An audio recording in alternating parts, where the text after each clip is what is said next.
Church of Christ. Ito po yung bagay na kung saan ayaw hanapin ng tao sa panahonan po natin ngayon.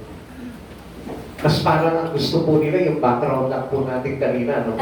Kanina yung background natin, para mga gold bars, yan po yung parang hinahanap ng tao. So kaya may pwede makahanap nito. Kahit buto po, kahit po nila talaga matagpuan ng puntong ito nito. Pero, alam niyo po ba, ang Lord, He is searchable.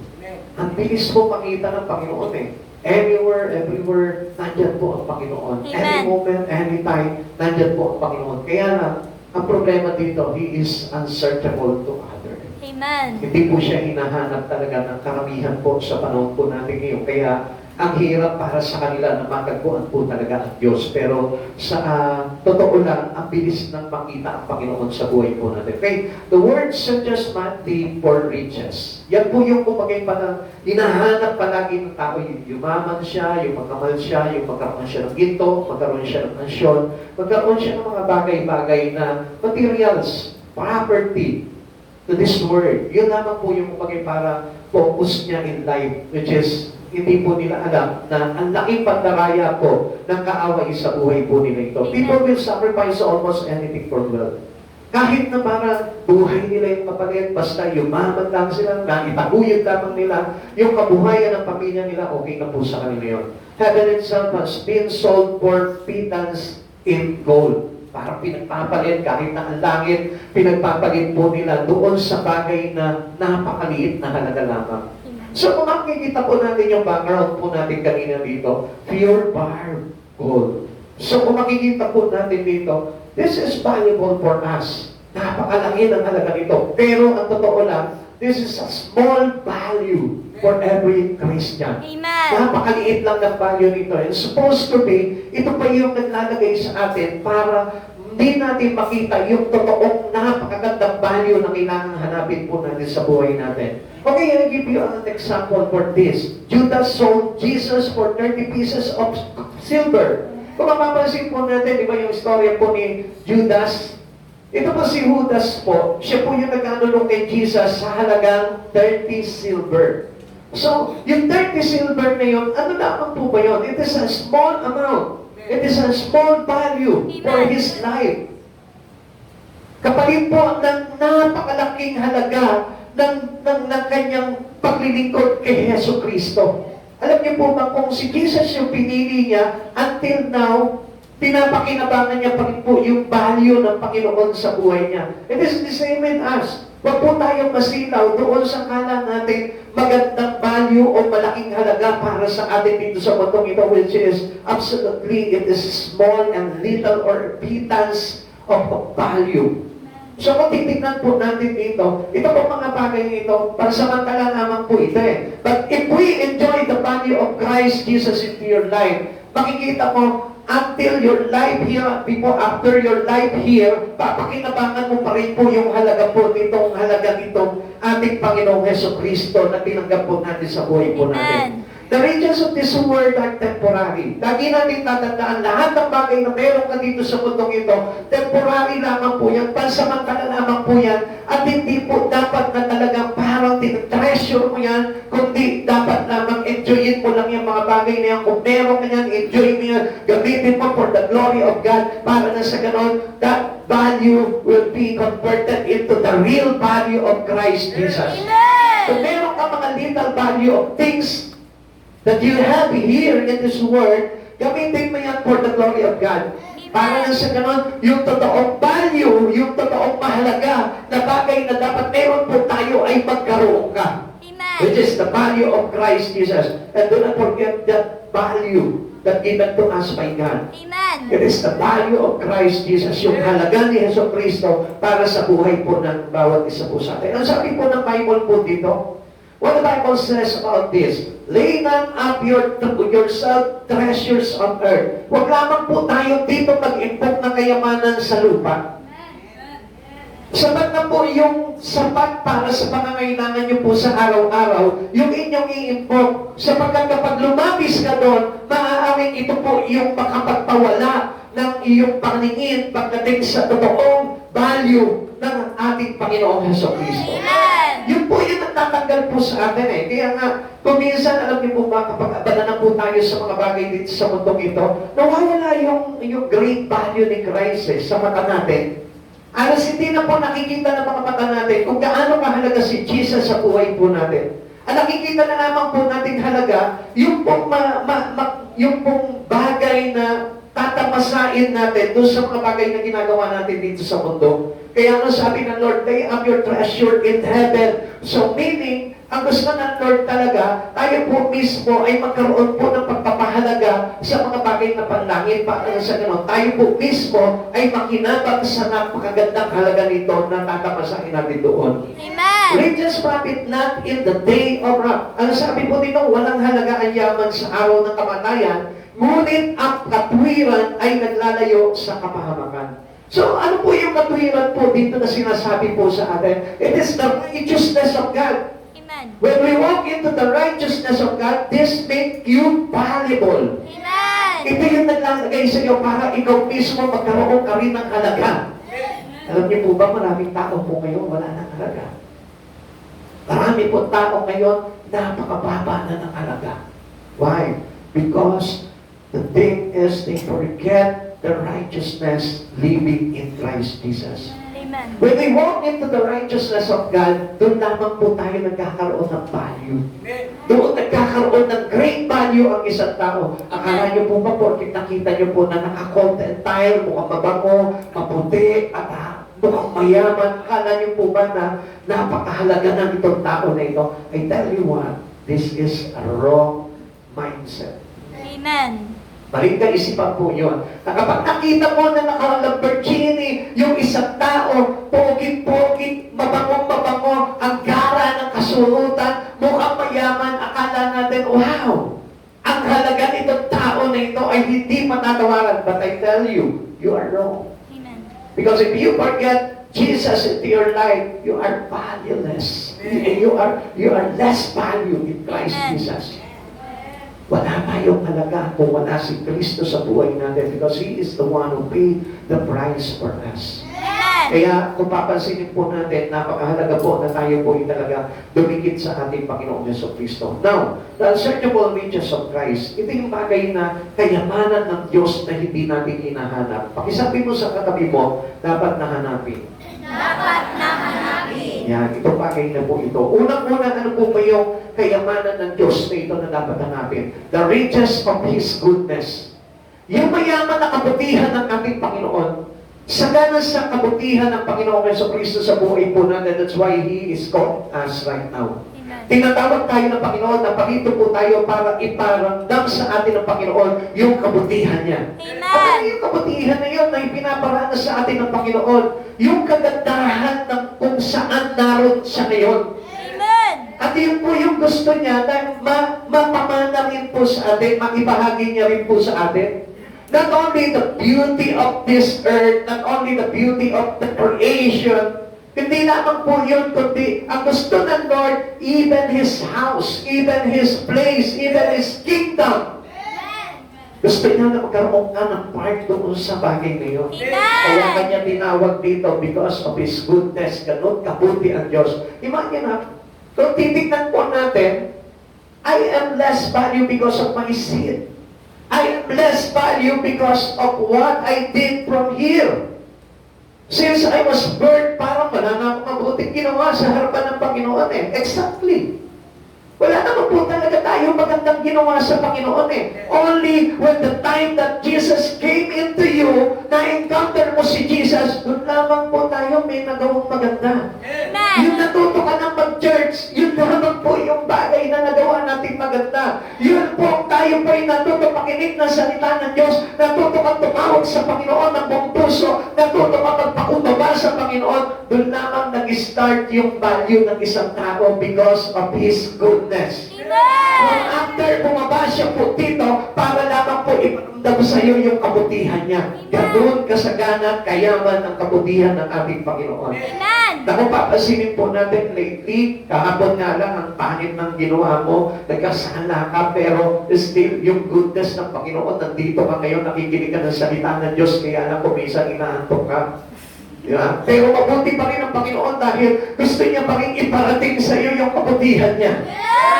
Amen po ba? Amen! So kung makapansin po natin, tayo walang kwenta eh.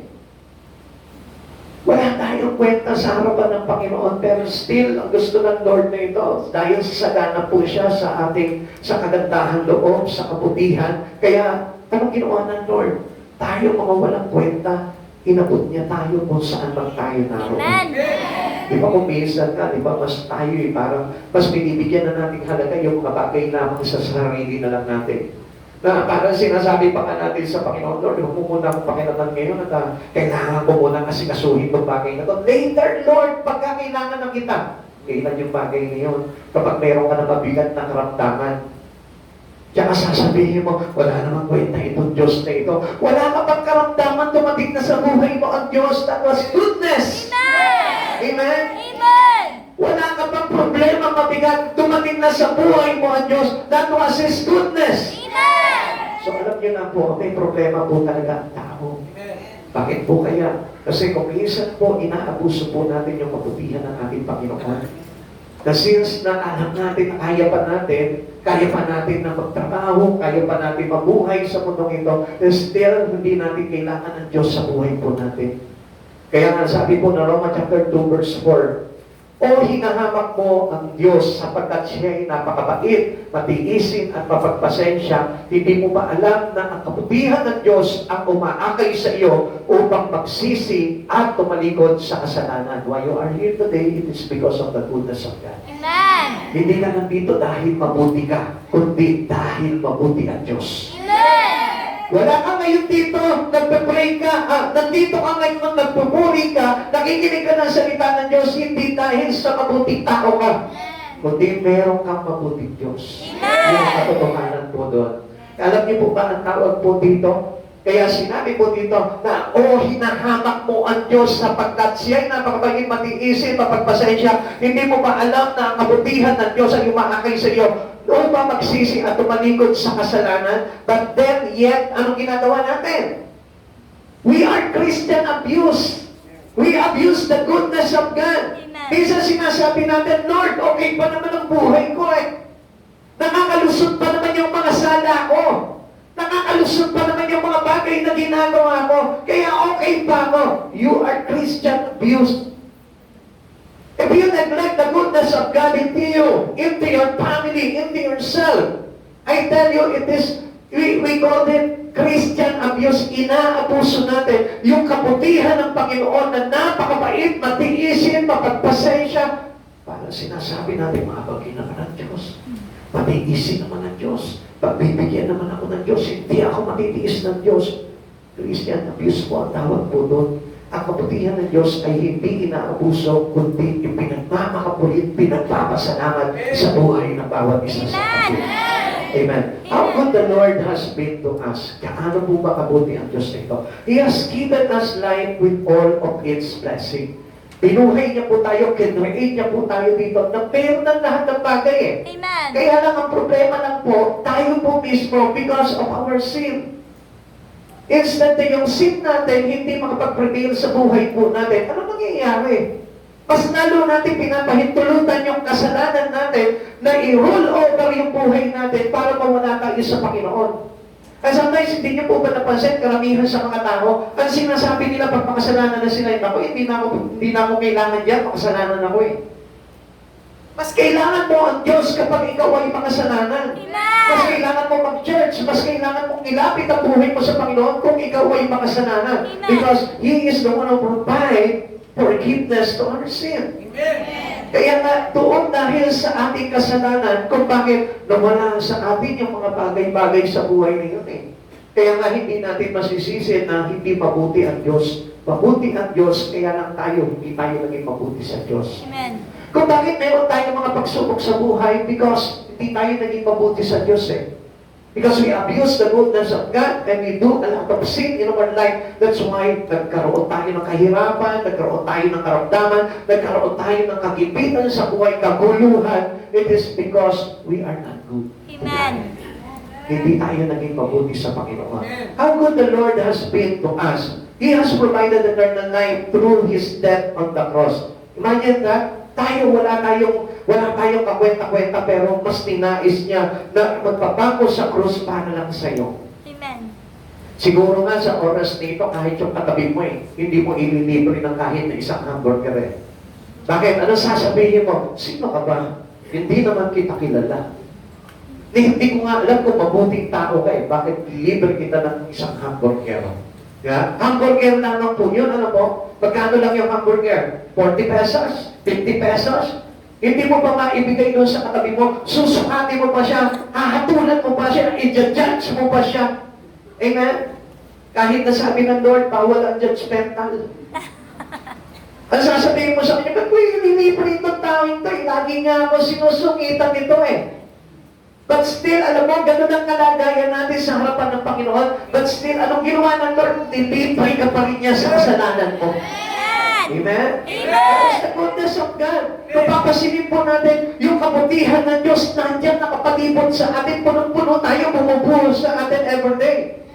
Yung bang iniingatan tayo palagi, yung bang nare-refill palagi, nare-replenish palagi, yung ating lakas para makapagtrabaho ka sa araw-araw, hindi ba kabutihan ng Lord yun? Paano kung halimbawa kahit na sabihin mo ang laki ng sweldo mo, tapos tinanggalan ka ng kalakasan, paano ka na makakapagtrabaho? And because of the goodness of God, nakikita mo, halos taong ka na nagtatrabaho, pero still malakas ka pa rin, hindi ka pa rin pinanghihinaan. Mayroon na ako nakikita nga po niyan 70 plus na nagtatrabaho pa. Araw-araw pumapasok pa ng opisina. How good is God that they have in their life? Ang ganda at ang galing at ang kabuti ng Panginoon sa buhay po nila. Nakakapag-aral ka, imagine, kahit wala si nanay, wala si tatay, pero still, nakagraduate ka pa rin ng pag-aaral mo. Ano pong ibig sabihin nun? It is the goodness of God. Amen! Even though kahit sabihin mo, makasalanan ka, pero still makita mo, ibinibigay pa rin sa iyo ng Lord yung mga pangangailangan mo. Because of the goodness of God. Sabi nga po ng kanyang salita, sa masama at sa mabuti, sumisikat ang araw. Amen! So sa madaling salita po, lahat bine-bless ng Lord because He is good.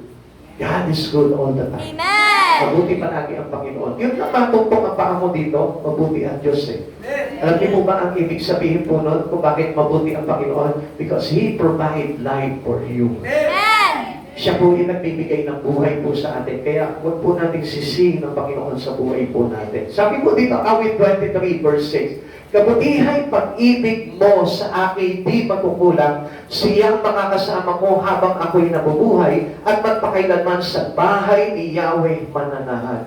So, inaalaw ng Lord na makapanahanan ka sa kanyang tahanan. Kahit na sabihin po natin, dami namin pagkukulang sa Panginoon, but still, we shall not want. Amen. Hindi tayo magkukulang sa Panginoon sapagkat ang Lord, kapag lumapit ka sa Kanya, i-open niya sa iyo yung tahanan niya and you are very much welcome to Him. Amen! Kahit gaano ka kasalanan mo, kahit gaano manilimot ang Panginoon, kahit gaano kabigat yung mga pagkakasala mo, but if you wish and desire to go with Him, ano sasabihin ng Lord? Come on. You're welcome. Amen! Pumasok ka sa aking kaharian. Papapasukin ka ng Diyos. Basta tinanggap mo si Jesus, yung kabutihan niya, ay ipinairal mo sa buhay mo, yung kanyang kabutihan ay magmamanifest sa buhay mo ng tao. Amen! His goodness is manifested in His forbearance or yung kanyang patience. Yan. Matipigin po ang Panginoon sa buhay po natin. Sabihin mo sa katabi mo, alam mo ba? Alam mo ba? Nagtitipinang sa iyo ang Diyos. Na nagtitigilan sa iyo ang Diyos. Siguro na maisip, bakit kaya? Ba't kaya nagtitipi sa akin ang Diyos? Kasi alam naman na sa buhay po natin, marami tayong mga pagkukulang sa Diyos. Amen! Pero still, His forbearance for us is always manifested.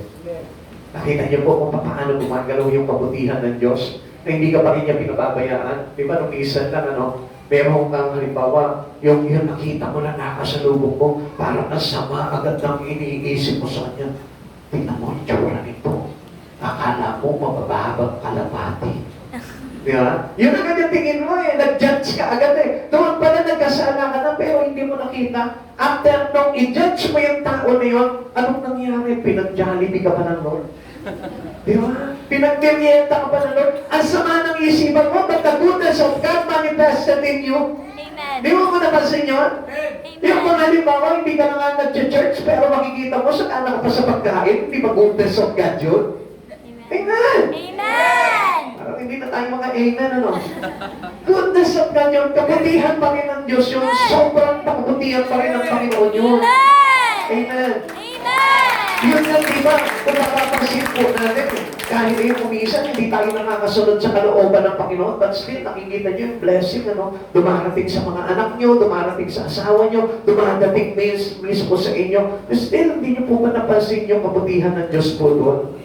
Now, sabi po dito, His goodness is manifested in His forbearance. Nagtitimpi kasi ang Panginoon.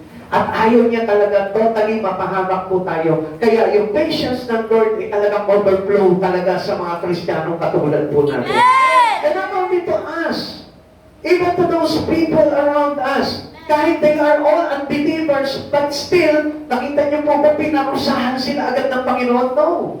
He extend His goodness to them. Kung gaano ang Diyos na ito, sa katulad natin na kumikilala sa Kanya, ay pinagpapala niya, ganyan din sa kanila na hindi kumikilala, pinagpapala pa rin ng Panginoon. Amen. Kaya nga kung ako sa inyo, huwag na kayong kumilala sa Lord. O hindi nila nag-gets yun, no? But I mean Him, kasi yung kaisipan po ng iba, ganun eh. Mahabagin naman ang Diyos, mahabagin naman ang Diyos, na kahit hindi ako nag-church, nandun pa rin yung habag ng Diyos sa maging po tayo doon. Kasi at the end of our life here, ang Diyos ang magpo-provide sa atin ng kaligtasan. Amen. Pero ang problema po dito, kung dito pa lamang hindi mo na-appreciate yung goodness na nag-manifest sa iyo dahil sa kanyang pagtitigpi sa atin, gusto ko malaman kung hindi tayo papapasukin ng Lord po doon. Kaya nga, it is better to appreciate these things in God. Amen. Dahil nasa sa ating lahat yun, it will be manifested into every one of us. Kaya pahalagahan po natin, pasalamatan po natin yung kabutihan ng Panginoon. He hold back the judgment we deserve. Tignan niyo po yung pagtitipi ng Panginoon. Yung dapat na parusa, dapat ibibigay na sa atin ng Panginoon niya, but still, anong ginagawa niya? Pinipigilan niya yun. Parang sinasabi niya, kanina lang, gumawa ka ng kasalanan. Obviously, huwag ka magsisinungaling sa akin, sabihin sa inyo ng Panginoon. Pero, nakita mo ba, pinarusahan kita? Hindi sinabi ng Lord na paparusahan kita dahil gumawa ka ng kasalanan. Hindi. Ang Diyos nagtimpi pa rin. Dahil anong gusto ng Diyos? Dahil sa kabutihan ng Panginoon, ayaw niya na mapahamak ka. Amen. Bibigyan kita ng pagkakataon. Amen. Na makabawi at makapagsisi sa mga kasalanan mo. Amen. Yun ang ating sinasabi ng Panginoon. Pagsisihan mo, talikuran ang iyong kasalanan at ikaw ay aking panatawarin. Amen. So, makita niyo po yung kabutihan ng Panginoon. He puts up with our many failures and sin. Anong ginagawa niya doon? Pinapasan niya lahat ng mga failures mo, pinapasan niya lahat ng kasalanan mo, and until now, pasan-pasan niya pa rin yung mga ginagawa mo. Amen. Kasi ang gusto ng Lord na ito, huwag itong maipon sa iyo para magkaroon ka pa rin ng chance na lumapit sa Kanya. Kasi pansinin mo ito. Kung hindi bibitbitin at papasanin ni Jesucristo, yung bigat ng kasalanan mo, mas lalo kang hindi na makakalapit sa Panginoon kasi ang bigat-bigat na. Kapag mabigat na yung pasanin ng kasalanan mo sa iyong katauhan, sa iyong espiritu, hindi ka na talaga makakalapit sa Panginoon. Kaya nga, ang gusto ng Panginoon na ito, He hold every sins that we have in our life. Gusto ng Diyos yung kasalanan mo, buhatin niyo yung pasanin niyo. Until now, tapos na yung cross, pinapasan niya pa rin yung kasalanan mo. Dahil gusto niya pa rin na makabuti po tayo at makalapit tayo sa Kanya. Because alam po natin na ang isang tao kung hindi po nalapit sa Panginoon ay hindi po talaga mahuhugasan sa kasalanan. Amen. If we won't accept Jesus Christ in our life, I tell you, hindi tayo magkakaroon ng kaligtasan. Amen. That's why we need to go with Him. That's why we need to obey Him in our life. Para na sa ganun po, pasanin niya lahat ng pagkakasala natin at tubusin tayo sa lahat ng ating mga pagkakasala. Amen. His long-suffering demonstrate His wonderful love. Pagpapakita lamang po ito, yung kanyang pagtitipi, yung kanyang pagtitiis, kung bakit hindi pa tayo niya pinaparusahan kahit na paulit-ulit tayo gumagawa ng kasalanan. Pagpapakita lamang po ito ng napakaganda at kamangha-manghang pag-ibig ng Diyos sa buhay mo. Amen. Sino po ba rin kayo namamangha sa pag-ibig ng Diyos? Well, praise the Lord. Alam niyo yung sa araw-araw nga lang po, yung sa ginagawa ng Lord, His wonderful love is explore into our life. Makikita niyo po kung paano po halos isabog ng Diyos yung kanyang pag-ibig sa atin. Amen? Hindi po ba nararamdaman sa araw-araw yan? Minsan nga kapag halimbawa pagkagising ko ng umaga, pagbilat pa lang ng mata ko. Tapos, yung minsan, di ba, may time na parang ang bigat-bigat ng katawan mo, hindi mo maibangon yung katawan mo. Yung mga bata, hindi pa mararanasan yan. Pero sa ating mga thunders na, di ba? Medyo may kabigatan na yan. Yung pagkagising mo ng umaga, ang sakit ng tuhod mo, hindi mo maibangon yung katawan mo, no? Masakit sa balakang, pero makikita mo, pagkalipas ng ilang segundo, makita mo parang gaan na agad. Alam niyo yung pakiramdam ko doon, Lord, binuhat mo na naman ako. Pinagaan mo na naman yung pasanin ko. Amen. So, mapapansin po natin, kung i-imagine lang natin, ilang kasalanan na meron kang ginawa sa buhay mo. But still, ang gaan pa rin ang kilos mo. Amen. But still, parang wala ka pa rin kaluludo, wala pa rin kabigat-bigat sa balikat mo. Hindi mo napansin po yun. It is because of His wonderful love. Yung kahangahangang pag-ibig ng Diyos na ibinabato niya sa bawat isa sa atin para lang maramdaman mo na mabuti siya para sa iyo. Amen. Kaya pakisabi mo sa katabi mo, huwag mo sasabihin hindi mabuti ang Diyos. Huwag mong sasabihin na hindi mabuti ang Diyos. Yeah. Alam niyo po ba kapag sinasabi mo, okay, tip lamang po ito para sa inyo, no? Especially doon sa mga sa mga beauty conscious na mga tao. Okay. Pag sinasabi mo pala na hindi mabuti ang Diyos, pumapangit ka. O nagulat kayo, no? Ano po ba yun? Yes. Pag sinabi mo, hindi naman mabuti ang Diyos eh. Alam mo ba kung ano nangyayari sa iyo? Ang impact nun, pumapangit ka. Bakit? Kasi lahat ng sin na ginawa mo, ipapasan mo yun at walang magpapasan sa iyo. Amen? Amen. Amen? Amen. Kaya ano sabi po na Romans chapter 5 verse 8, nung tayo'y makasalanan pa, ipinamalas niya at ipinadama niya sa atin yung kanyang pag-ibig. Amen? Amen. So, kung papasilin po natin dito, okay, gusto niyo po ba ng example para malaman niyo po talaga kung paano ko sinasabi na pumapangit ang isang tao kapag sinasabi niya hindi mabuti ang Diyos? Ha? Gusto niyo sample? Sino gusto niyo? Si Sebastian? Amen. Ha? Ano ba pwede pabuhat natin dito? Imagine niyo na ang isang tao. Express na lang ng mukha niya, no? Para ano lang. Huwag na natin pabuhatin. Sige, dito. Magaling sa facial expression. Ito, hulaan niyo, ha? Magpapahula ako sa inyo, okay? Ito, magandang palahulaan to. Ito, dito ka dito sa harapan niya. Nakikita niyo lahat? Amen. Oh, sige. Facial expression. Number 1. Ay, ano? Uhulaan nila kung ano yung facial expression. Ano yan? Ano ibig sabihin yan? Ha? Okay. Ayan, natatakot. Tama ba? Tama. Next, facial expression. Ano? Galit. Ha? Nagagalit. Next, facial expression. Ano yan? Inggit. Ano ba yan? Parang nagpapakit lang eh. May asawa ka na. Ano? Naiinggit. Ano pa? Ano yan? Ha? Natatakot. Tingnan niyo naman yung facial expression ng isang nabibigatan. Sobra. Pakita mo, hindi naman nabibigatan yan eh. Parang gusto lang nito magsiyaw eh. Yung nabibigatan, paano yun talaga parang, di ba makikita mo talaga yung mukha ng nabibigatan pa paano yan? Parang hindi. Parang si may bituhok. Sige, nakakita ng ano, yung sino hindi na-experience na yung parang nagbuhat siya ng mabigat? Sino dito? Wala ka naman nagbubuhat ng mabigat dito? Si Brother Day, asan? Mawawala, asan ba? Tatago. Natago? Mawawala. Tara dyan, si Brother Day. Ha? Oo, iba pa. Sino dito? Yung naka-experience na magbuhat, kahit babae. Ha? O yes, si brother na lang. Brother, sige, paano ka magbuhat ng nagbigat? Diyan na lang, tumayo, umarap ka sa kanila. Sige, tignan natin. Tingnan. Hindi mo ba naranasan magbuhat ng mabigat ang niya? Ha? Di ba? May anak mayaman to. Sino? Paano yun? Ha? Si Michelle? O, si Michelle, halika. Pakita mo sa kanila kung paano magbuhat ng mabigat. Yung talagang tono bigat talaga. Mabigat. Hindi yung nasa tatlong upuan lang. Yung talagang bigat. Halika dito. O, sige. Paano? Kapag ka nagbubuhan, imagine mo halimbawa, dalawang sakong bigas ang binubuhan mo. Paano kaya? Sige.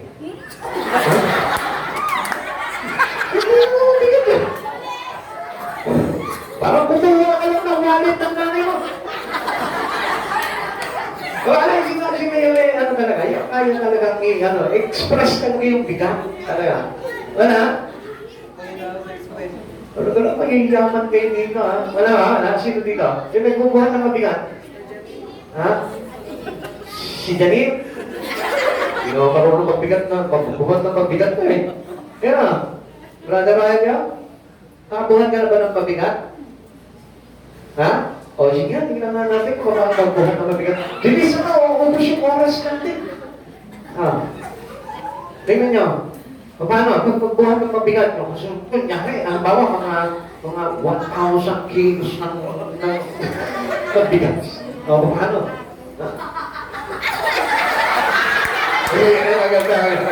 Pagin ka! Pag sinabi ko ang pause, titigil ka doon, ha? Sige, pag sinabi yung pause, titigil ka doon, ha? Sige, sa ganong expression, 1, 2, 3. Pause! Pause na rin ko! Lagi mo na titigil!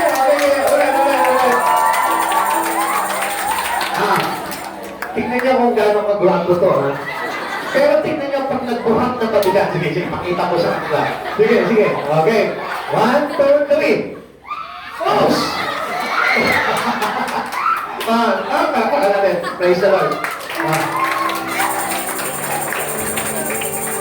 Naniwala na kayo. Pag walang Diyos na nagpasan ng lahat ng kabigatan ng kasalanan ko, nakakapangit. Gwapo-gwapo, pumangit, nagbuhat ng kabigat. Naibigahan niya na. Habang bumibigat yung pasan ng kasalanan, nakakapangit po yun.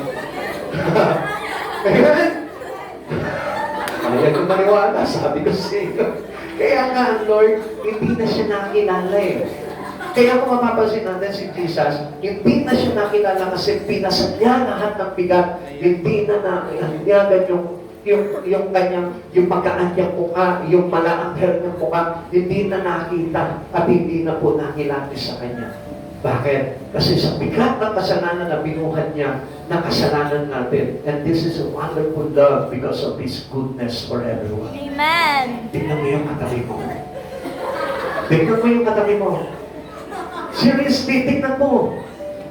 Pag maganda yan, ibig sabihin, pinasan na ng Diyos yung bigat ng kasalanan niya.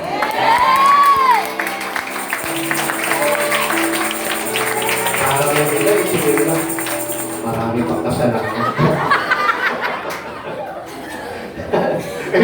Naintindihan niyo mo? Naintindihan niyo? Pero huwag naman po kayo bumasi doon, no? Siyempre naman may iba-iba kasi paningin ng tao, no? Kahit na maganda sa iba, yung sa iba, hindi pa rin maganda. May mga ganun po, pero hindi po yun ang basihan ko doon. Ang importante doon, kapag ka bumaan yung iyong pakiramdam, at kahit sa mabigat na pagsubok na dumarating sa iyo, magaan pa rin ang pakiramdam mo, ibig sabihin nun, may Diyos na bumubuhat ng mga problema. Okay, tingnan po natin ang sabi po dito. 2 Corinthians chapter 1, verse 5 to 6. Sapagkat kung gaano karami ang aming paghihirap dahil sa aming pakikipag-isa kay Kristo, gayon din naman karami ang aming kaaliwan kay Kristo. Kahit na gaano kabigat yung mga ginagawa nila, pagtitiis nila, their sacrifice for the glory of God, still, yun yung nagiging kagalangan po nila sa buhay nila. Yun yung nagbibigay sa kanila ng kalwalatian sa kanilang paglilingkod sa ating Panginoon. Kung naghihirap man kami, ito'y para sa ikaaliw at ikaliligtas ninyo kapag naaaliw kami, kayo ba'y naaaliw rin at lumalakas upang inyong matiis ang kapigatiang dinaranas ninyo tulad namin. Now, kung papansinin po natin dito, makikita po natin yan. Because of those people who sacrifice for our spirit, sila po, kumbaga, parang kahit na nahihirapan, basta maaliw lamang po tayo sa kaligtasan kay Jesucristo, yun ang ginagawa nila, tinitiis nila. Kaya nga mga kapatid sa Panginoon, and what more, the goodness of Jesus Christ, na pinasan niya lahat ng hirap po natin para lamang po tayo maaliw. Amen. At pagdating ng araw, magkaroon tayo ng magandang buhay sa kanyang kaluwalhatian. Amen. Understanding His goodness lead us to repentance. Kung maiintindihan lang natin kung gaano kabuti ang Panginoon sa buhay natin, hindi mo na iiwanan ng Panginoon. Because it made repentance for us. Kung bakit po tayo nakakapagsisi sa ating mga kasalanan, it is because of His goodness. Alam niyo, kung hindi naging mabuti ang Panginoon, sa isang sala mo lang parusan agad yun. Kaya nga hindi natiis ng Panginoon yung mga tao na gumagawa ng kasalanan eh. Kasi ayaw ng Lord talaga na mapahamak at naparusahan po tayo dahil mabuti ang Diyos at grabe ang pag-ibig ng Diyos para sa atin. Amen. He can, sabi po dito, how can we resist such love? Sino po dito yung babaliwala o parang aayaw doon sa pag-ibig ng Diyos na yun para sa atin? Alam niyo po, kung titignan po natin, kahangalan na lamang po ng isang tao, yung po hindi po nila bigyan ng pansin at pagpapahalaga ang Diyos sa buhay po nila. And we must search the goodness of God in our life. Because the goodness of God is our treasure. The goodness of God is our richness. Yung po yung nagtutulot sa atin ng kayamanan na kahit wala kang pera dahil mabuti ang Diyos, makita mo parang piling mo dahil mo pang mayaman. Ganun yung kagrabe yung pag-ibig ng Diyos po sa atin, kabutihan niya. He reaches out to us where we are to make us what we ought to be. Kung bakit po tayo nandyan ngayon. Pansinin niyo mga kapatid sa Panginoon, pwede ko po ba makita po dito yung nakagraduate ng kanila, nakatapos ng pag-aaral? Pwede po, patingin nga lang po, pwede po tumayo. Yung mga nakagraduate po ng pag-aaral. Yan. Yung iba hindi nakagraduate. Yan. Tingnan nyo, ang dami. Amen? Okay, sige, salamat po. Pansinin mo, ikaw nung nag-aaral ka, hindi ba nakakagawa ka ng pagkakasala? Ha? Lahat tayo, amen? Amen yung mga estudyante natin ngayon, nakakagawa ng pagkakasala yan. Isa, nagsisinungaling pa sa magulang yan. Sabihin nyo na, kunyari, may project, yung pala, may date lang. Yeah. Nagkakasala po tayo, pero but still, yung kabutihan ng Panginoon po sa atin, anong ginagawa niya? Pinoprovide niya pa rin yung bagay na kung bakit ka nandiyan ngayon sa kalagayan. Kahit na makasalanan ka, pero nakita mo, ganda pa rin ang buhay mo. Amen. Provided pa rin ng Lord lahat ng pangangailangan mo. Why? Because of His goodness. Ganun lamang kabuti ang Panginoon. At makikita mo na wala po talaga tinatangi ang Panginoon. Amen. Hindi siya nagtangi para sabihin niya na, okay, ito na ang aking alagad, ito na si Pablo ang pagpapalain ko. Hindi lamang po gano'n. Dahil si Pablo sumunod po sa kanya at tayo hindi sumusunod sa kanya. Kaya anong ginawa niya kay Pablo? Dahil masunurin ka sa akin, ikaw ang gagamitin ko para sa mga hentil. Para maranasan din nila yung kabutihan ko. Para maranasan din nila yung pagliligtas ko. Kaya ano sabi po ni Pablo dito? Nagtitiis sila, naghihirap sila para sa kaaliwan ng marami. At alam niyo po ba kung sino po yung tinutukoy ni Pablo po dito? Yung mga hentil po na hindi kumikilala sa Panginoon. At sa kanilang pagtitiis, hindi niyo po ba napansin? Nagtitiis ang marami para lamang po maligtas yung mga tao sa kanilang mga paligid. Kaya nga po, mayroong mga lingkod ng Diyos na nagtitiis ng hirap para lamang madala po tayo sa kaaliwan kay Jesucristo. Amen. Ganun po kabuti ang Panginoon. At hindi po natin talaga mababayaran yung kanyang kayamanan, yung kanyang saganang kabutihan para sa atin. Amen. Ikalawa, ano po ba yung yaman na dapat natin hanapin sa ating Panginoong Jesucristo? The riches of His grace. Yung kanyang kagandahan loob. Yung kanyang habag. Amen. Yung kanyang kagandahan loob ay sagana po talaga para sa atin. At yun ang nagdulot po sa atin ng kaligtasan. Ephesians chapter 2 verse 7, ginawa niya ito upang sa darating na mga panahon ay maipakita niya ang di masukat na kasaganahan ng kanyang kagandahang loob sa pag-ibig niya sa atin sa pamamagitan ni Kristo Jesus. Sino po yung binanggit po dito? Si Kristo Jesus, yung sagana sa kagandahan loob. Amen. Ang ibig sabihin po dito, through Christ Jesus, we can achieve the grace of salvation. Amen. Yung pong kaligtasan sa pangalan ni Yeso Kristo ay kaya niyang ibigay sa iyo. At yun po yung kabutihan ng kanyang kagandahan loob. Napakabuti nito Diyos na ito. Plus, mayroon pa po siyang kagandahan ng kalooban. Amen. Ano pa po ba yung aayawan ng tao kay Jesus? We cannot resist this kind of God. We cannot resist this kind of Savior. Na kung minsan pinipili pa ng iba, yung iba pong mga bagay sa mundo na ito kaysa kay Jesus. Which is ang pinapakita sa atin ng Jesus na ito. Pinakita kanya ng kabutihan, sagana sa kabutihan, at tiyo naman, ipinamamanas niya sa iyo yung kanyang kagandahan loob na sa kabila ng dami ng kasalanan at paglabat mo sa kanya still, the grace of God overflowing into your heart for you to sing. Para Amen. lamang maligtas ka. Amen. Wala nang kulang. Wala ka nang hahanapin pa. Isang bagay na naman gagawin mo, lalapit ka kay Jesus, ibibigay sa iyong kabutihan niya as well as His grace para maligtas po tayo. Pero ang tanong po dito, bakit ang daming tao ayaw lumapit sa Panginoon? Mabuti naman ang Diyos.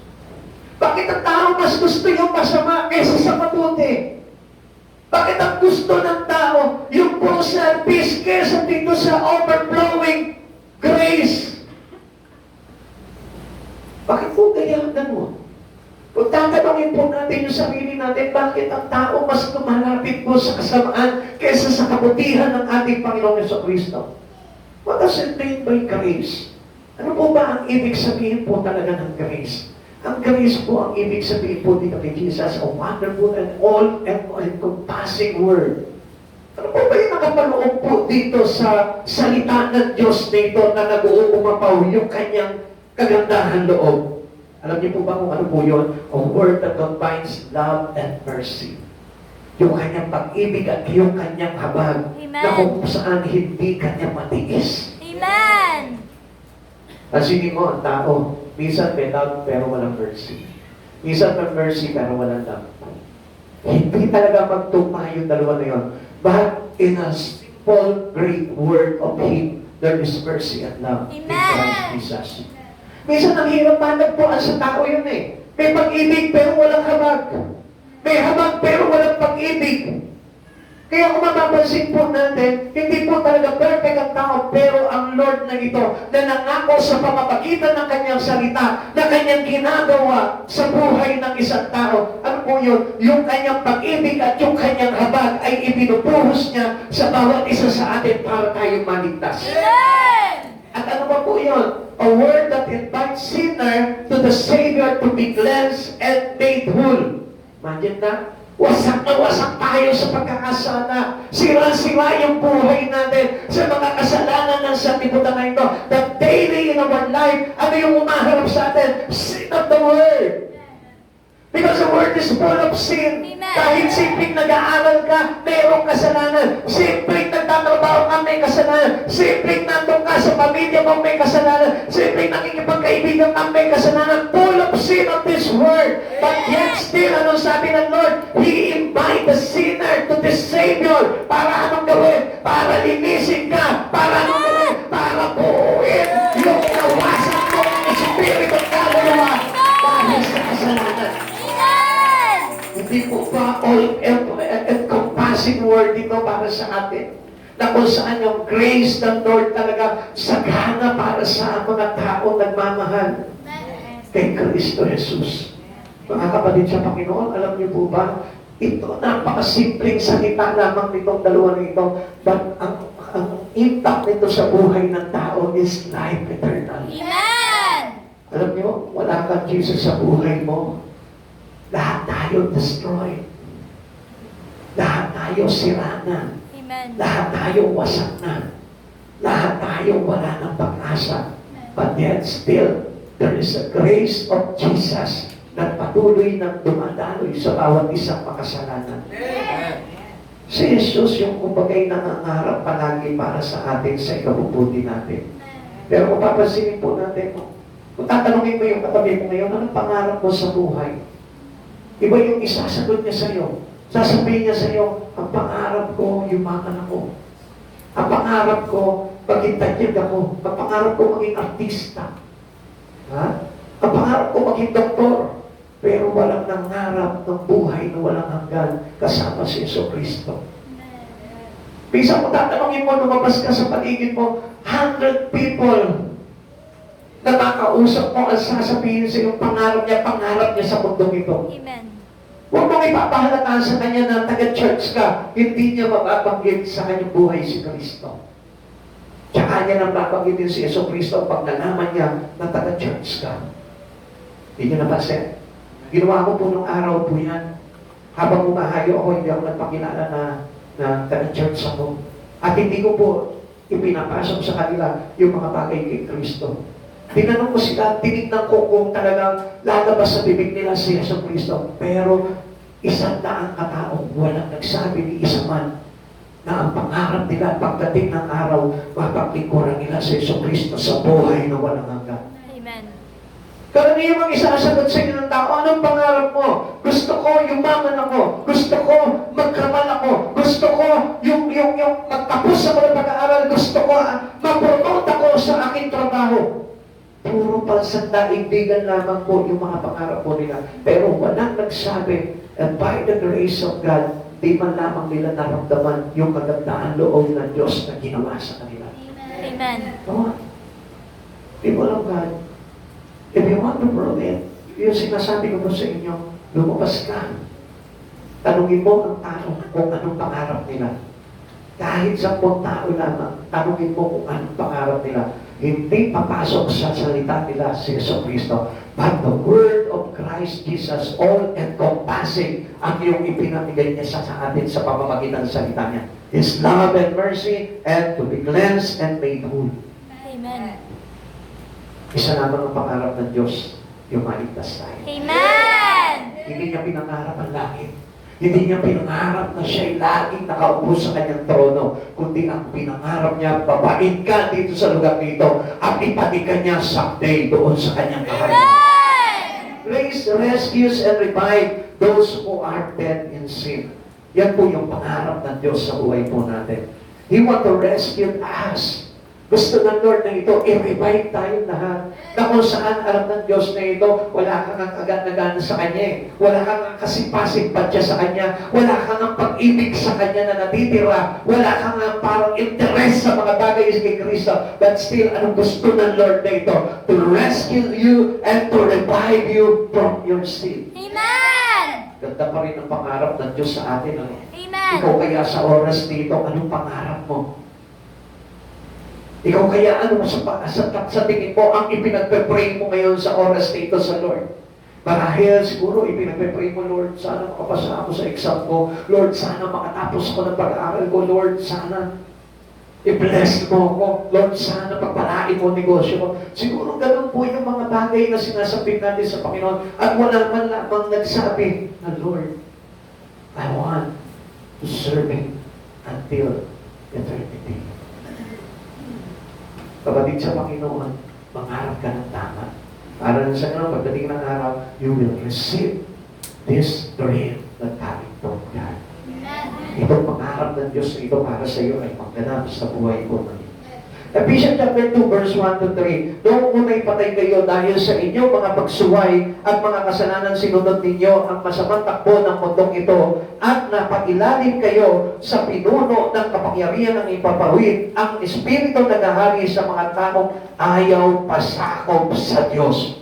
Ano raw po yun? Yung Espiritu nagahari sa sanlibutan. Espiritu na namamayani dito sa mundong ito. Yun po yung Espiritu ng isang taong ayaw magpasakop sa Diyos. Kaya nga ayaw nila yung mga bagay sa Panginoon eh. Because of the Spirit of the Word.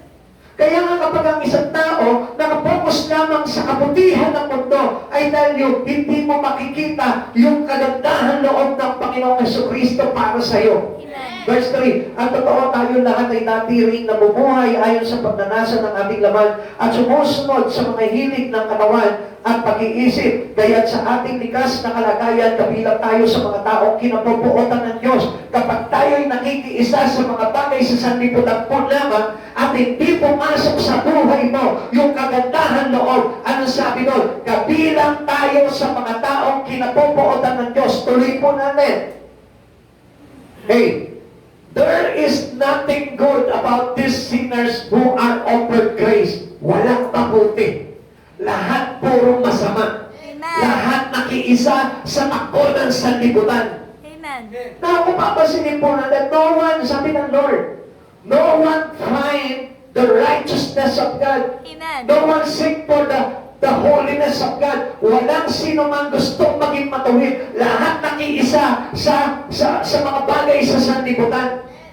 Tingnan niyo mabuti. Bakit pumasok pa rin sa puso ng Panginoon yung kanyang grace para sa atin?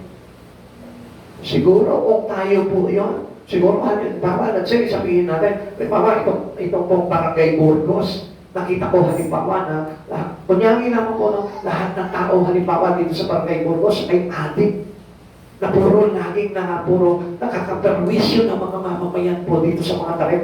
Siguro paano sasabihin ko na lang sa sarili ko, dapat ito bagsakan na ng bomba eh. Amen? Amen. Kasi sabihin natin, lahat po ng tao dito puro pumapatay ng tao. Siguro ang sasabihin ko sa sarili ko, dapat ito, ikulong na lahat ng mga tao na ito eh. Wala nang itira sa labas po dito, kundi ipakulong na ito, parusahan ito habang buhay eh. Pero, look at the grace of Jesus. Amen. Ang sabi po doon sa kanilang pinasa natin, walang isa man na naging patuloy sa harapan ng Diyos. Walang sino man na naghangad ng kabutihan ng Panginoon. Pao ang lahat ay nakaisa sa kasamaan ng sanlibutan. Amen. Do their last to the word. Pero still, yung grace, ipinuhos pa rin sa sanlibutan. Amen. Nakita niyo po yung grace ng Lord kung paano na kahit na ayaw ng tao, pero ini-insist ni Jesus sa'yo, tanggapin mo na. Ayaw mo din ng tao, yung grace ng Lord.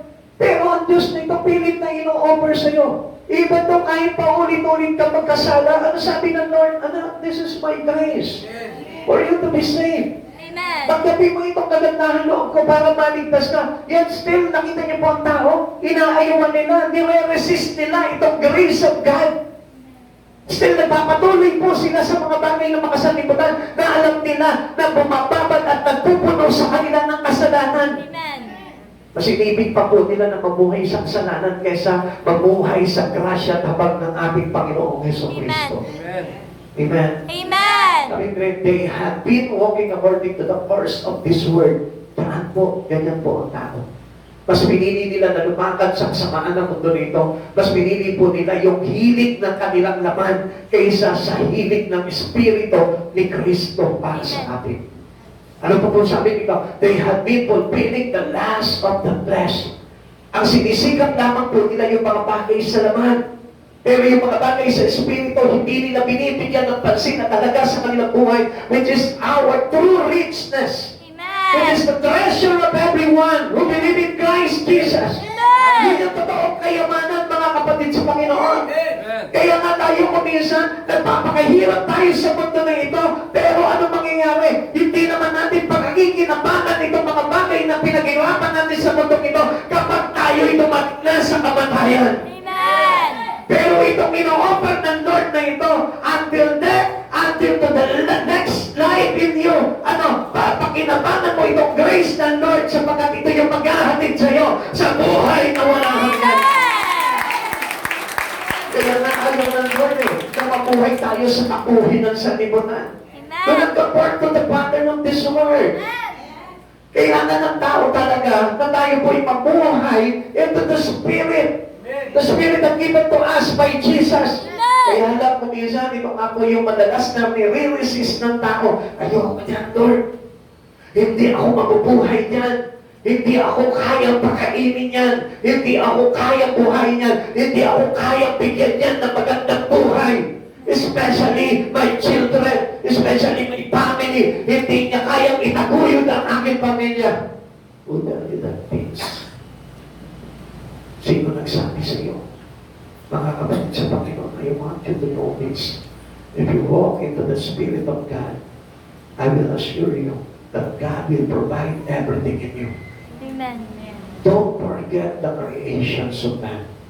Before He create man, He provide everything for the needs of man. Amen. Kapatid sa Panginoon, kung sa creation pa lang ganun na ang ginawa ng Panginoon, hindi nagbabago ang malasakit ng Panginoon sa tao. Kinreate niya tayo and is willing to give us everything. Amen. Kaya lang po, hindi niya maibigay sa atin yung mga bagay na yun kasi mas pinili natin na tayo po ay lumakad sa takbuhin ng mundo na ito. Nagsolong buhay po tayo. Nagsariling buhay po tayo na parang sinasabi ng Lord at parang sinasabi natin sa Panginoon, I don't need your help, Lord. I don't need the word that coming from you. I want the word that coming from this word. Kaya ko to, Lord. Kaya nga ayaw ng Lord talaga na mamuhay ang tao sa sarili niya ng lakas. Amen. Kasi ang gusto talaga ng Panginoon na ito, umasa ka sa Kanya. Amen. At hindi po yun yung matamaran. Kasi ang sabi po nila, alam niyo, ang pastor, tamad yan eh. Ayaw namang trabaho niya, kaya nagpastor yung mga yan. I tell you the truth, mas mahirap ang trabaho ng pastor kaysa sa mga ordinaryong empleyado. Amen. Ang isang empleyado, 8 hours nagtatrabaho. O sige, sabihin na natin 10 hours pa. Pero ang pastor, pag uwi ng bahay, nagtatrabaho pa rin. Amen. Ang isang pastor, kung meron po siya 50 tupa, 50 kaluluwa rin ang iniisip niya at pinagpe-pray niya araw-araw. Amen. At alam niyo po ba, nauubos ang isang araw niya para lamang sa kanyang mga tupa. At huwag mo sasabihin, taman ang isang tao na naglilingkod sa Panginoon, sapagkat ang tao na naglilingkod sa Panginoon is full-time ang ministry niya. Pag sinabi full-time, every time, bawat oras, bawat pitik ng oras, ang isipan niya for the glory of God. Amen. Para maligtas ang maraming tao. Kaya nga alam nyo, ay praise God kasi tinawag niya ako sa ganitong paglilingkod. Katulad po nung sinabi po ni Pablo, sabi niya gano'n, nagtitiis ako para sa aliwan ng iba. Alam niyo, sapat na po sa mga lingkod ng Diyos na maaliw po namin kayo. Yung po ma-encourage namin kayo na kayo'y maliligtas sa inyong paglapit at pagtanggap sa Panginoon. Yun po yung kaaliwan ng isang tao na nagpapagal pagdating sa mga kaluluwa. Amen. At doon pa lamang po, solid na po yun. Okay, tignan po natin yung sabi po dito. Ephesians chapter 5, verse 1 to 6. Yaman kayong mga anak, minamahal ng Diyos, tularan ninyo siya, mabuhay kayo ng may pagmamahal tulad ni Kristo. Dahil sa kanyang pagmamahal sa atin, inialay niya ang kanyang buhay bilang mabangong alay at handog sa Diyos. Kayo'y mga hinirang ng Diyos, kaya hindi dapat mabanggit man lamang na kayo'y nakikiapit o gumagawa ng anumang uri ng kahalayan o pag-iimport, tuloy po natin. Huwag din kayong gagamit ng anumang manuswa o mga walang kabuluhang pananalita o pagbibirok din nararapat sa halip magpasalamat kayo sa Diyos. Alam ninyo, walang bahagi sa kaharian ni Kristo at ng Diyos ang taong nakikiapit, mahalay o sakit. Ang kasakiman ay isang uri ng pagsamba sa Diyos-Diyosan. Huwag kayong padaya kanino man sa pamamagitan ng pangangatwirang walang kabuluhan sapagkat dahil nga sa mga ito, ang Diyos ay napopood sa mga suwail. So, ano yung sabi ng Panginoon dito? Ang sabi ng Lord sa atin, huwag tayo mabuhay ayon sa hilig ng laman. Amen. Meaning, living in the word is living on flesh. So nakapaloob po sa mundo, ito mga kasalanan na banggit po dito. Kaya nga, who can resist the grace of God? Sino po yung para magsasabi na ayoko nitong grace ng Lord na ito? If you are living in this world, I tell you, namumuhay ka pa rin sa ganito. Amen. At huwag mo sabihin, hindi ko ginagawa itong mga bagay nito. Yun lamang po, ikaw mismo, nagtatrabaho ka para sa sarili mo. It is at the form of idolatry. Amen? Amen. Yung ba nagsisikap ka lang para itaguyod lang yung sarili mo? Nagsisikap ka lang para lang sa pamilya mo? Kumikita ka ng malaki para lang sa sarili mo? I tell you, it is a form of idolatry. Pagsamba sa Diyos-Diyosan. Amen. Amen. Amen. Akala po natin, yung walang kasalanan po doon, no? Ang daming form of sin na ginagawa ng tao na hindi niya namamalayan because of his living on the flesh. Amen. Kaya nga, ano sabi ng Panginoon po dito? Layuan nyo ang mga ganitong klase. Sapagkat ang mga ganitong klase ay walang bahagi sa kaharian ng Diyos. Amen. Amen? Amen. Amen. Kaya nga, ang Diyos na ito dumating sa buhay po natin para i-implement po sa atin o para turuan tayo na lumakad po in the Spirit of God. The future is bright for those who receive the riches of His grace. Alam niyo po ba na maliwanag po yung ating kaligtasan pagdating ng araw if we receive the grace, the richness of His grace. Kapag tinanggap po natin yung kayamanan, yung sagana, kagandahan loob ng ating Panginoon, they are secured for future, the age to come. Ibig sabihin po nito, makakasiguran tayo na if you have the grace of Jesus already, I tell you, secure na makakapasok ka sa kaharian ng Diyos. They will forever be the object of His kindness. Yung kabutihan, yung kabaitan ng Diyos ay lagi po dumadaloy sa buhay mo. Amen. Kapatid, dito po natin mararanasan po sa mga bagay na ginagawa po natin ito, yung grace ng Lord. If we do nothing to God, we cannot experience the grace of Him. Amen. Kasi alam niya, hindi naman natin mamamalaya yung kagandahan loob ng Diyos eh. Basta ang alam lang natin, mabuti ang Diyos at ililigtas ako ng Diyos. Kaya lang, paano mo masasabi na na-experience mo yung grace ng Lord if you don't know na ang buhay mo pala ay patungo po sa kapahamakan. At yan po yung alam ng marami pong tao, kung hindi po sila matuturuan sa mga bagay kay Kristo Jesus, ang alam nila, pag napatay sila, ligtas sila, papupunta sila sa langit. And this is out of the grace of God.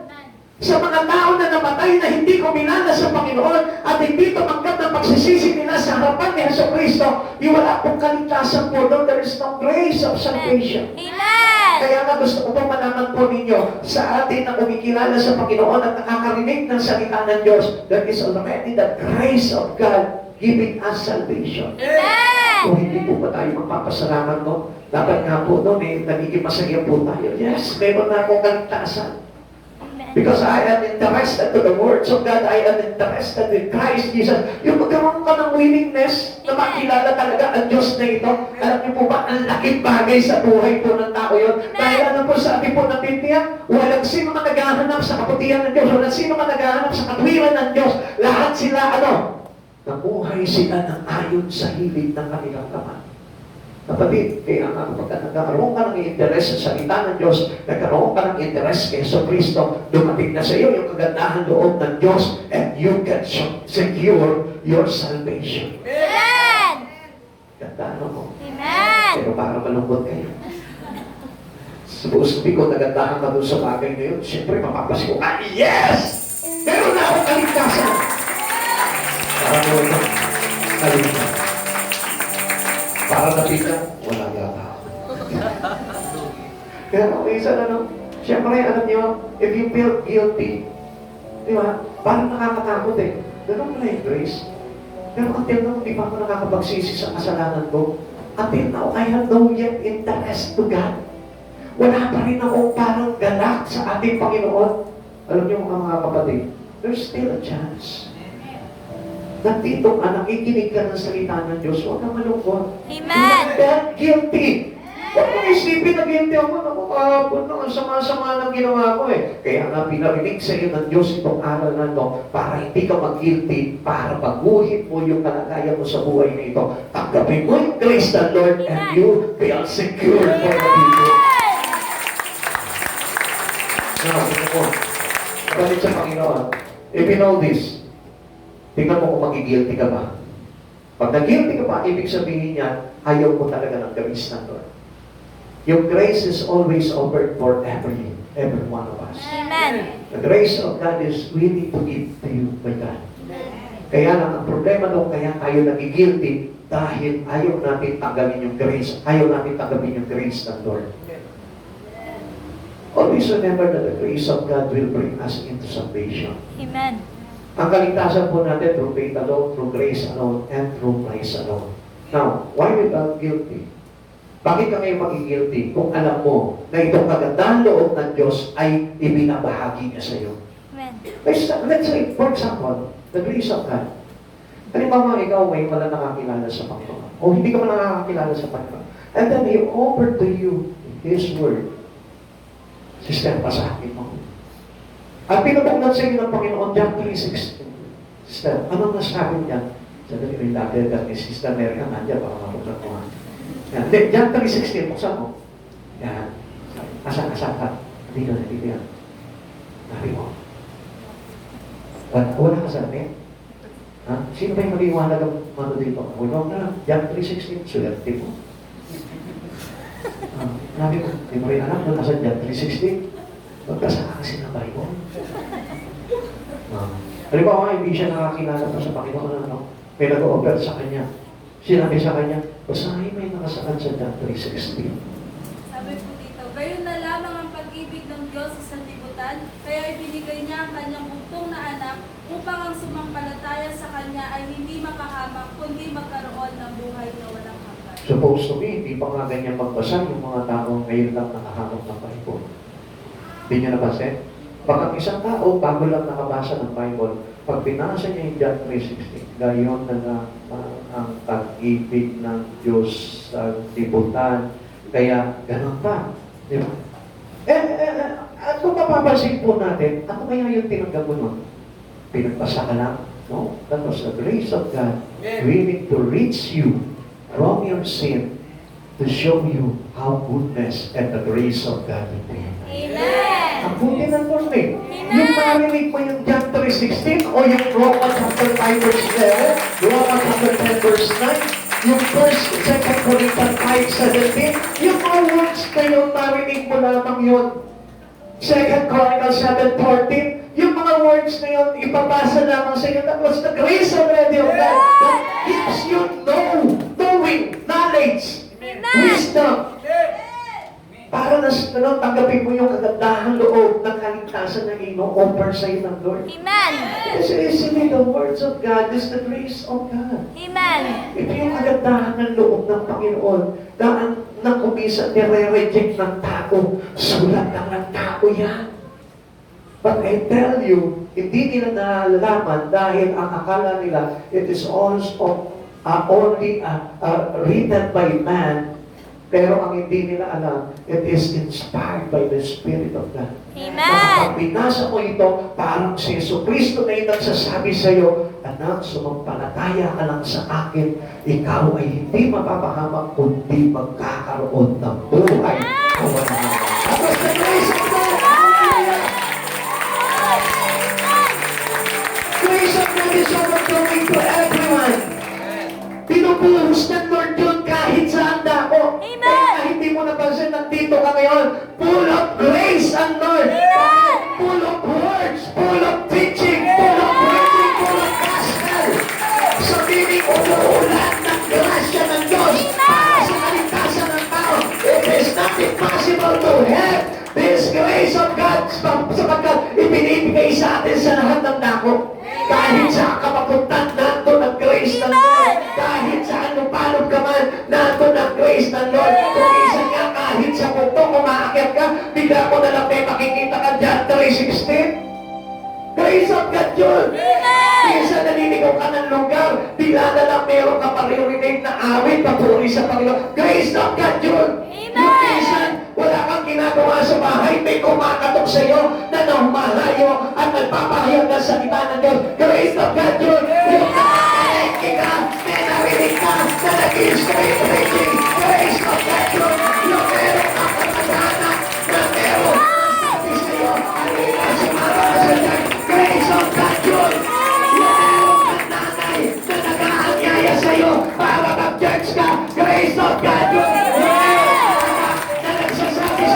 Nanay, mahalaga ka sa Diyos. Grace of God yun.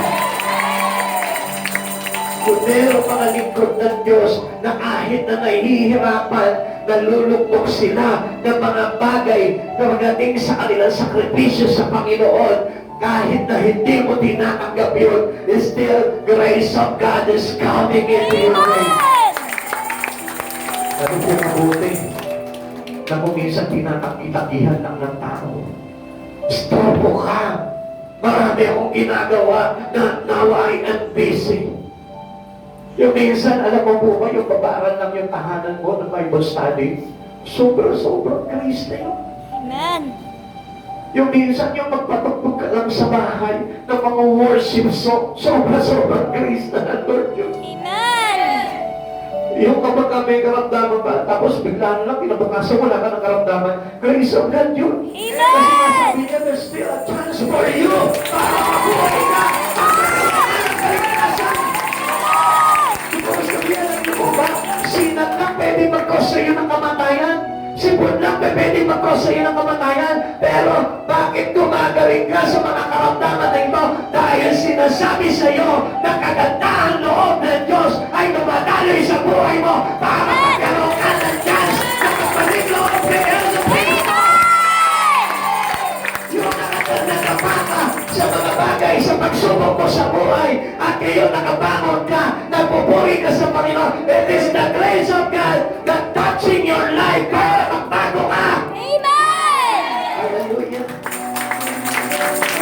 And lastly, if you receive the goodness and the grace of God in your life, you shall also receive the riches of His glory. Yung glory ng Diyos na yun mag-uumapaw sa iyo dahil nagtyaga ka, nagsikap ka, nagtiis ka, na kahit na inaalipos na ka, inuusig ka ng maraming tao dahil sa iyong pagtyaga at mananatiling kay Hesus Kristo, pinagpapatuloy mo pa rin yung ginagawa mo para kay Kristo because yun yung iyong kayamanan sa buhay and you will now receive the riches of His glory. Amen. Yung kaluwalhatian ng Diyos. What is the meaning of the glory of God? Ang sabi po dito, in a sense, God's glory is the magnificence, worth, loveliness, and grandeur of His many perfection. More often, glory communicates God's special presence as in the pillars and glory of fire. Sabi po sa Exodus chapter 13 verse 21 to 22, nung naglalakbay po yung mga Israelita po doon sa ilang, ano po yung mga patupay sa kanila? The glory of God. Amen. Yung kapag araw, yung haliging ulap, yun yung glory ng Lord. Kapag gabi naman, ang naunguna sa kanila, yung pong pillars of fire, which is the glory of Yahweh. Amen. Right now, ganun din po ang meron tayo. Amen. Lumalakad ka sa initan na yan, hindi bumabagsak.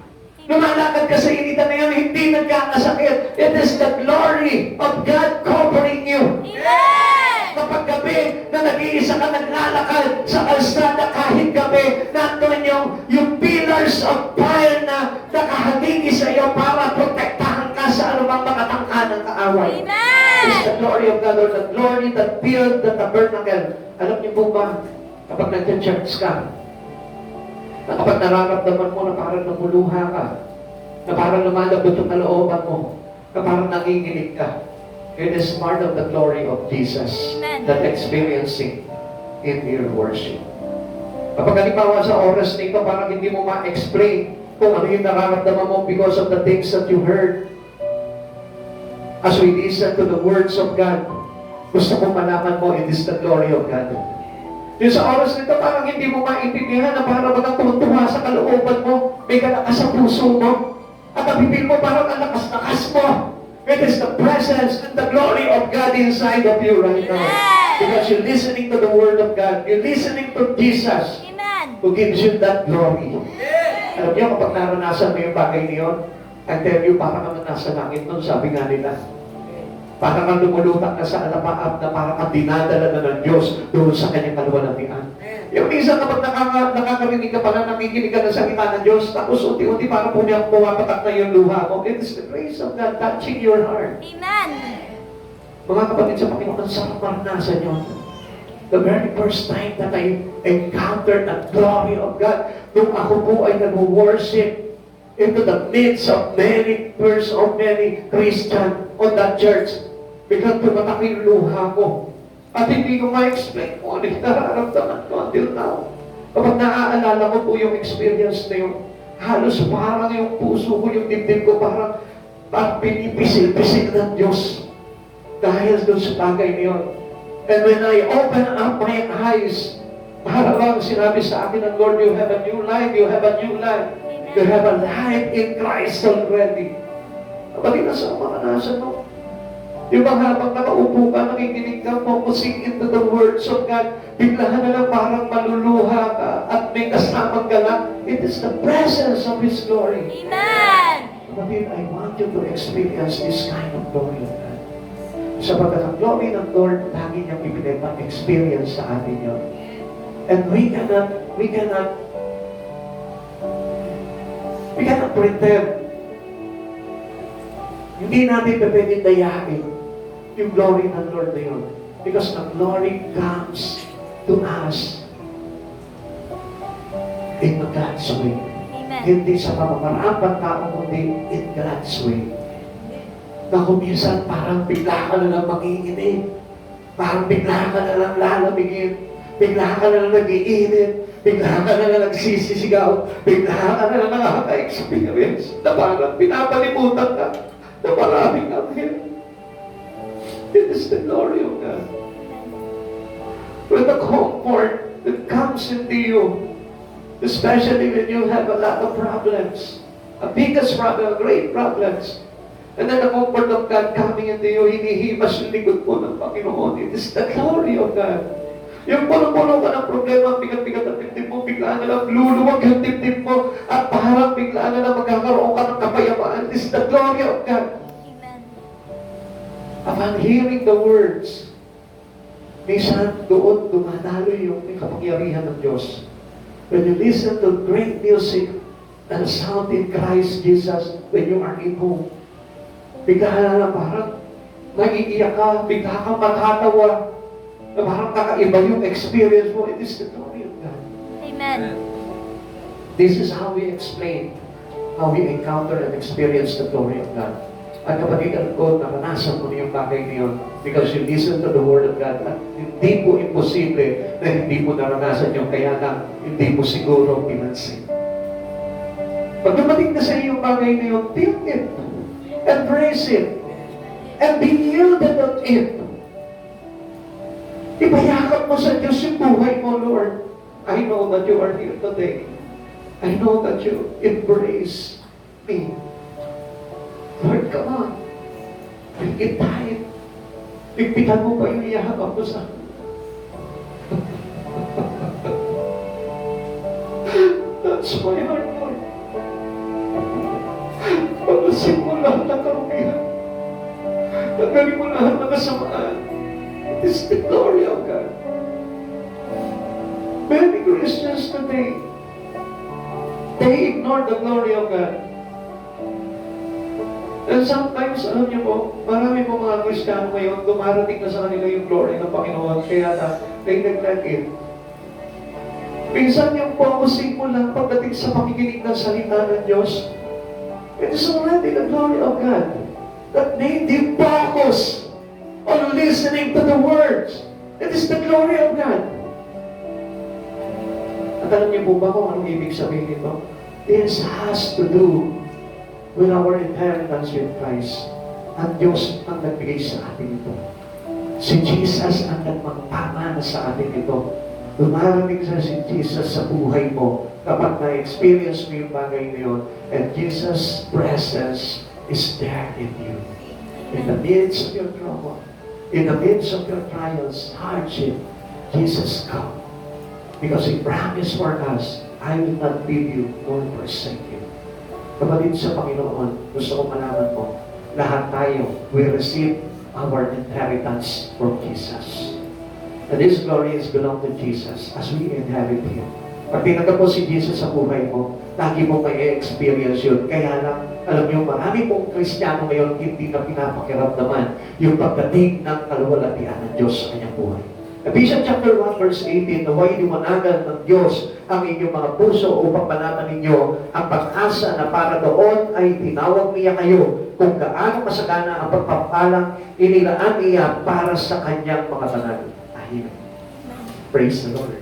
Amen. Sapagkat nakalaan po sa atin yung mga pagpapala na yun para sa ating lahat na nananampalataya sa inyo. At alam niyo po ba kung ano po yung pagpapala na yun? It is the glory of His calling upon us to be saved. Tinawag ka ng Panginoon. Alam niyo po ba yung the glory of God while you are king here? Kung bakit ka nandito ngayon, it is because of the glory of God pulsing you through in this church. Yun yung nagtulak sa'yo. Yun yung gumising sa'yo. Yun yung nagbangon sa'yo. Yun yung nagtayo sa'yo. Yun yung umakay sa'yo, tumagak sa'yo into this church because God is willing to be experienced by you. Gusto ng Diyos na maranasan mo siya. Kaya when you are here in this temple, kapag nandito ka into this church, feel mo yung presence ng Lord. Huwag mong papabayaan na makalipas itong gawain na ito na hindi mo na-experience ang glory ng Panginoon sa buhay. Bakit? Every time that we go to church, we are inheriting the glory of Him. We are heirs of God and joint heirs with Christ Jesus. Kung talaga tinanggap mo si Jesus sa buhay mo, every time that you go to church, I want you to know that we experiencing the glory of His presence in Christ Jesus' name. Sabi sa Roma chapter 8 verse 17, at yung mga anak, tayo'y mga tagapagmana ng Diyos at kasama tagapagmana ni Kristo sapagkat kung tayo'y kasama niya sa pagtitiis, tayo'y makakasama niya sa kanyang kalwalatian. Tsaga-tsaga lamang po. Tiis-tiis lamang po. Kahit may kahirapan, huwag kang susuko sa Panginoon. Kahit may pagsubok, kahit may problema, kahit may kabiguan, kahit anumang bagay na daanan ko sa buhay nito, even whatever failures you have, still go on with Christ Jesus.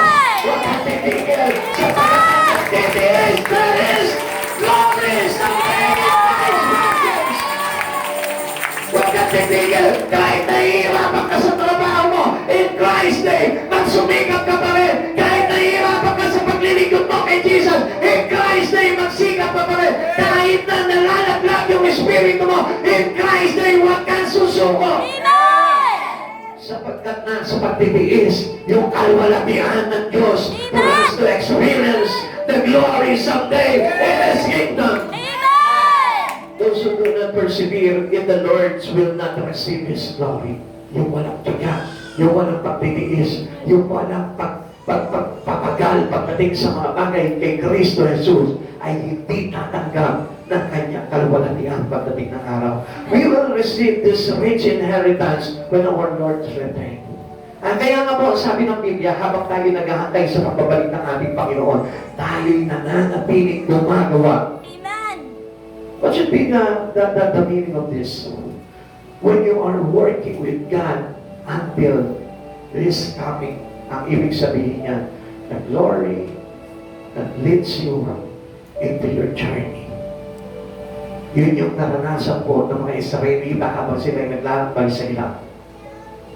Yung pagsama, the leading of the glory of God into them. Kaya lang, ang nangyari po sa kanila, ayaw nila magtiis. Ayaw nila magtiyaga. Hindi sila makatiis ng gutom, hindi sila makatiis ng uhaw, hindi sila makatiis ng lamig. Kaya ano po nangyari? Iniwanan sila ng glory ng Lord at hindi sila nakapasok sa kalwalatian ng Lord. Mga kapatid sa Panginoon, tiyaga po tayo. We need our perseverance. Kailangan po tayo na magkaroon po tayo ng tinatawag na long suffering, pagtitiis pagdating sa Panginoon. Dahil darating ang araw, we receive the glory when Jesus returns.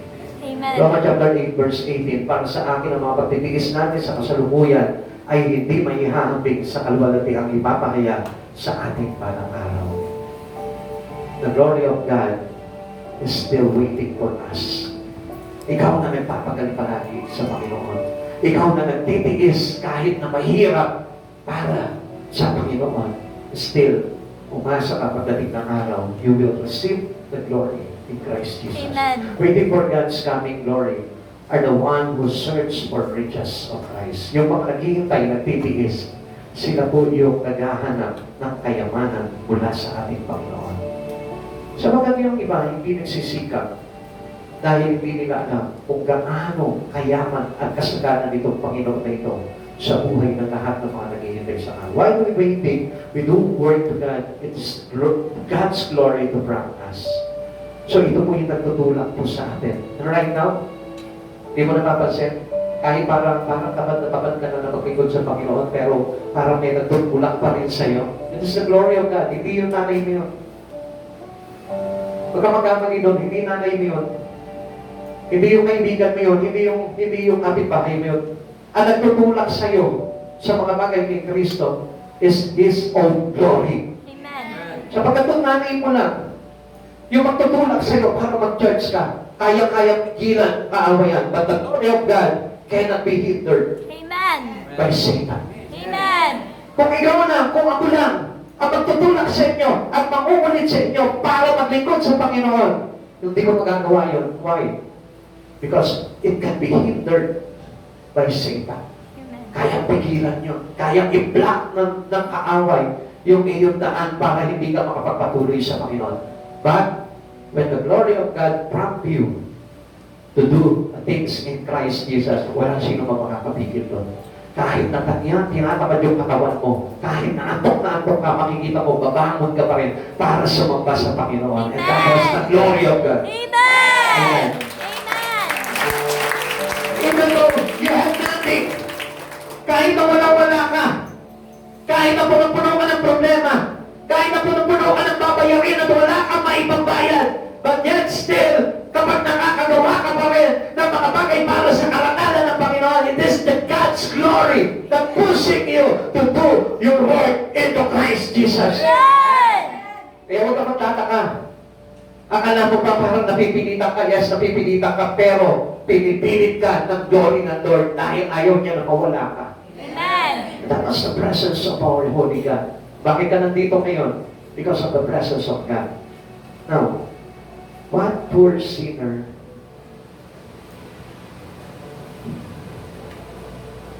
sabi dito, what poor sinner will accept rich grace? Sino ba ito magsalanan na ito na tatanggap ng kayamanan ng kanyang gandado? Who will believe that our Savior is rich enough in mercy to save? Siya lang naman po yung makakagawa nun eh. Kaya nga po, kung lalapit tayo sa ating tagapagligtas, walang iba kundi ating Panginoong Jesucristo, we will secure our future. For sure yun, kaya po natin tanggapin yung kaligtasan yun. Who longs to share in the riches of God's glory forever. Come on, mga kapatid sa Panginoon. Right now, you will receive the glory of God. Why don't you share it to others? Dali mo ngayon yung glory na yun, na-experience mo dito sa labas. As we go with the glory of God right now, kung na-experience mo ngayon yung glory ng Lord, dalhin mo sa labas, dalhin mo sa bahay mo, ipakilala mo sa anak mo, ipakilala mo sa asawa mo, sa kaibigan mo, sa classmate mo, sa katrabaho mo, yung glory na yun, para itong glory na ito ang magtulak sa kanila papunta kay Kristo Jesus. Kapatid, hindi ka mabibigo doon. Every one of us must bear fruit.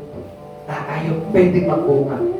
Kung alam lamang natin ang pamamaraan at tayo'y magpapagamit into the presence of God, makikita ko lahat tayo magbubunga. Amen. Do not be lazy. And do not ignore this glory. Sapagkat yung glory na yun naglalarawan sa isang tao na darating siya pagdating ng araw sa kaluwalhatian ng Diyos. Tayo po natin magsitayo sa presensya ng Lord.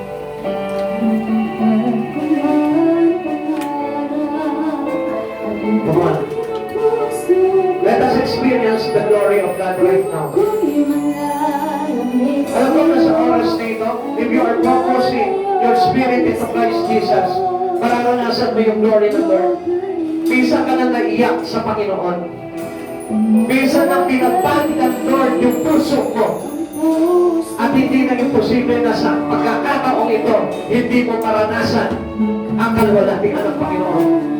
If you focus yourself, kung mag-focus ka sa oras na ito, that Jesus is there for you, I tell you, mararanasan mo itong kalwalhatian na ito na sinasabi ko sa iyo, na gustong iparana sa iyo ang Jesucristo. Come on, choir.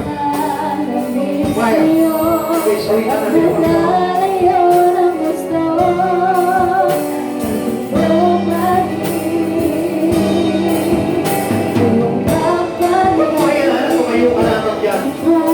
The search for this richness of His grace, of His goodness, and of His glory. Search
next to you right now, knocking into the door of your heart.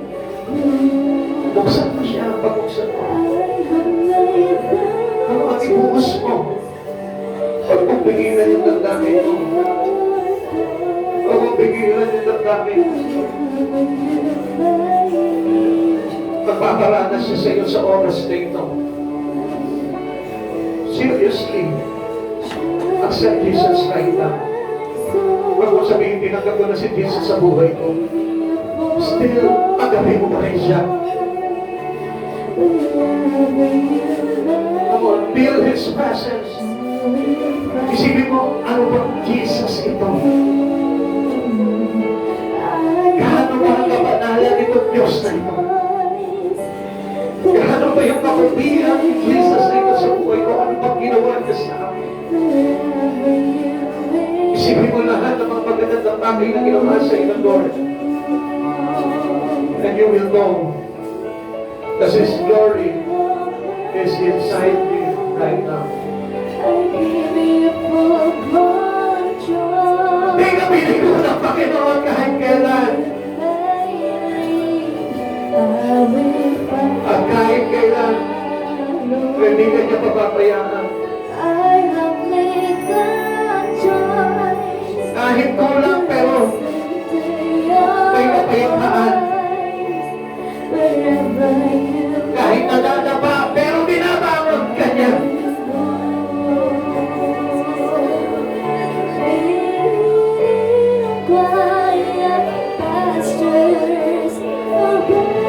Huwag mong isipin sa oras na ito yung kasalanan mo. Kalimutan mo yung kasalanan mo yan. Ang isipin mo, si Jesus. Sapagkat the problem of sin can be eased through Christ Jesus. Wala ka ng problema sa kasalanan mo kung darating ka ng presensya ng Panginoong Jesucristo sa oras na ito. Receive the presence of God right now. Hallelujah. Hallelujah. Oh, let the presence of God. We invite you here, O Lord. We invite you, Jesus, on the midst of everyone, O Lord. Hallelujah. Hallelujah. Receive the presence of Jesus Christ. Receive it right now. Receive the power of His presence.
malaya kami sa mga bagay na pinagdaraanan namin sa buhay nito na hindi maganda. Yes, Lord.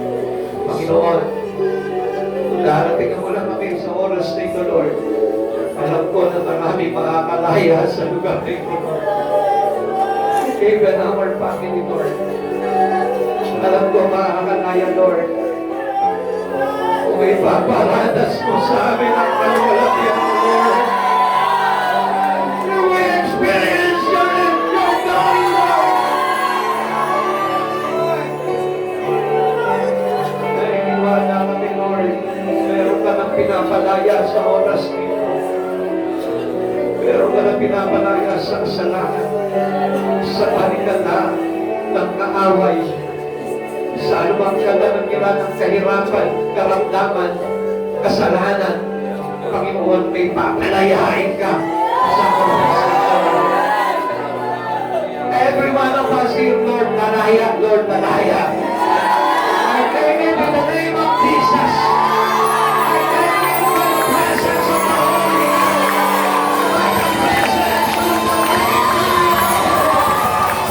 Of the Most High. Of Jesus Christ of Nazareth. We will receive the deliverance, O Lord. Salamat, Panginoong Jesus. Muli po sa oras nito, Lord. Puso kami nagpapasalamat sa iyo. And we pray, O Lord, the power of your presence will be deeply unto us already, Lord. At tagayin namin ito habang kami nabubuhay, O God. And this presence will allow us to be your great servant. Not only in this church, Lord, even into our home, into our family, into every colleagues. Lord, sa lahat ng pagkakataon, Panginoon, sasamahan mo kami. Yes, Lord. At ikaw yung Diyos na mamumuna sa amin lahat, Yes, sa lahat ng bagay na aming gagawin, Lord. Amen, Lord. At sa pamamagitan ng presensya mo, Lord, iingatan mo kami, dinalayo mo kami sa mandarayang, mapandanan, Yes, Lord. kasinungalingan ng sanlibutan ito. In Jesus' name. Panginoon, palayain mo bawat isa, O God, sa anumang talikala, Panginoon, sa kahalayan na naman, O God, Yes, Lord. at sa anumang mga bagay na pagkakasala ng tao sa libutan, Lord. Yes, Lord. Alam namin, O God, ikaw yung Diyos na mamumuna sa amin, O God, Yes, towards the directions of your Yes, Lord. holiness. Yes, Lord. Maraming salamat po, Panginoon. Pagpalain mo po bawat isa na patuloy na umaasa, O God, na mananatili ang presensya mo sa bawat isa, O God, at maghahatid sa amin sa iyong piling sa buhay na walang hanggan. Maraming salamat po, Panginoon, sa oras na ito, Lord. Pagpalain mo po kami spiritually, Lord, at hayaan mo patuloy na lumago kami, Panginoon, at sumigla, Panginoon, sa Espiritu mo, God. Maraming salamat po, Panginoon. Bless every one of us, O God, materially, financially, physically, Lord, a good health, O God, a good family, O God, Yes, a Lord. peaceful living, O God, Yes, Lord. Lord, and abundantly, O God, Yes, O believing God. to you, Lord Jesus. Panginoon, maraming salamat po. At muli po, O God, hayaan mo, Panginoon, at pasalamatan ka namin ang buong puso, Panginoon, at maibalik namin po ito sa tanging pangalan mo po lamang in Jesus' name. Amen. God bless you. Salamat po.